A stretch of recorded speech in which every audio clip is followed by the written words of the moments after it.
ملقط فتوى من السعوديه، فتوى من سوريا، فتوى من السودان، باناشي خلط واعطي للشعب الجزائري. يا والشعب الجزائري فاق، ما نسحقوش الوهابيه، ما نسحقوش اللامذهبيه، روحوا موتوا بالوهابيه تاعكم.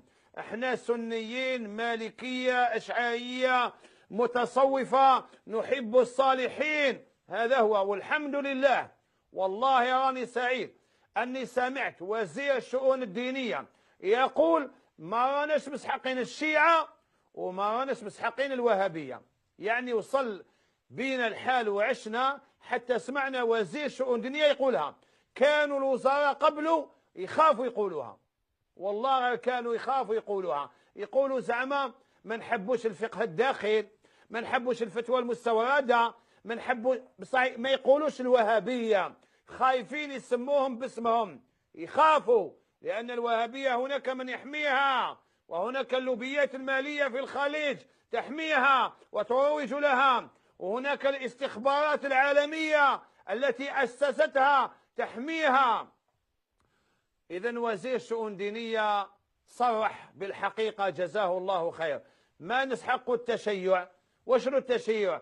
أننا نقول نحب أهل البيت. احنا نحب أهل البيت، أغلب الشعب الجزائري من أهل البيت، وما كاش عائلة جزائرية ما فيهاش عمي علي، وما فيهاش حسن، وما فيهاش حسين، وما فيهاش فاطمة، وما يعني أغلب الشعب الجزائري من أهل البيت.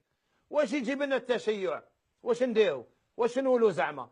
نقولوا نحبوا علي بن أبي طالب؟ يا والشعب الجزائري يموت على علي بن أبي طالب ويحب علي بن أبي طالب. وأني قلت لكم أفضل مكان في الجزائر العاصمة سموه حيدرة. حيدرة وشنو حيدرة؟ هو لقب علي بن أبي طالب. كي تحب تحمم حمام بوحنيفية. شكون هو بوحنيفية؟ ابن الحنفية زين العابدين من أهل البيت. كل بيت حومة في الجزائر فيها 4 5 عمي علي، وما يسموش علي في الجزائر سيد علي. سيد علي وشنو؟ السيد علي. عندهم عيب يسمي علي وحده هكذا، كيفاه؟ علي بن أبي طالب ياه السيد علي. ما لا ما نسحقوش التشيع وما نسحقوش الوهابية. واش جبنا الوهابية؟ التكفير، التقتيل، التبديع، التضليل، ما نسحقوهاش. منها دخل أول رأس وهابي للجزائر والدم يسيل.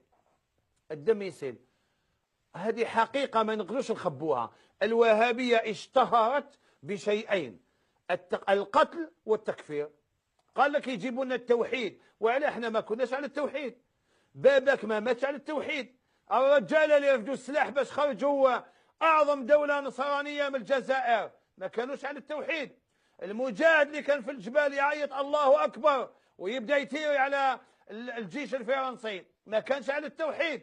ما لا اذا ما كانوش على التوحيد، وعلاه اللي يعيطوا له الشهيد، وعلاه الاخر اسمه فدائي، وعلاه الاخر اسمه المسبل.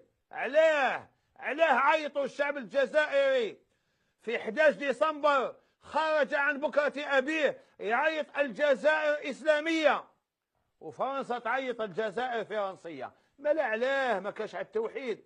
بوعمامة ما كانش على التوحيد، ولا سيدي الشيخ ما يعرفوش التوحيد، الأمير عبد القادر ما كانش على التوحيد، فاطمة نسومة ما كانش على التوحيد، المقراني ما كانش على التوحيد، الإمام الدواخ ما كانش على التوحيد، عبد الرحمن الجلالي، العلامة الشيخ سنتير، العلامة الشيخ رحو، أحمد سحنون، الشيخ عبد اللطيف، العلامة العرباوي، الشيوخ نتاعنا قاعد العلماء ما كانوش على التوحيد، الشيخ باي بن سالم، العلامة الكنتي، علماء كبحار متلاطمة. حتى يجيني أنا أبو خليطة من السعودية يجيب لي مطويات يوزعها لي في الجوامع زعما باش يعلمنا التوحيد، الربوبية والألوهية والأسماء والصفات. التوحيد الذي علمه رسول الله إلى الأمة هو لا إله إلا الله محمد رسول الله. واللي عنده آية ولا حديث باللي التوحيد ينقسم إلى 3 أقسام يجيبه لنا. هاني نقولها ونتحدى فيكم وعيني في عينيكم قدام ربي وعباده، اللي عنده آية ولا حديث باللي التوحيد ينقسم إلى 3 أقسام يجيبه لي، وأنا نعلن التوبة نتاعي أمام الأمة. والسلام.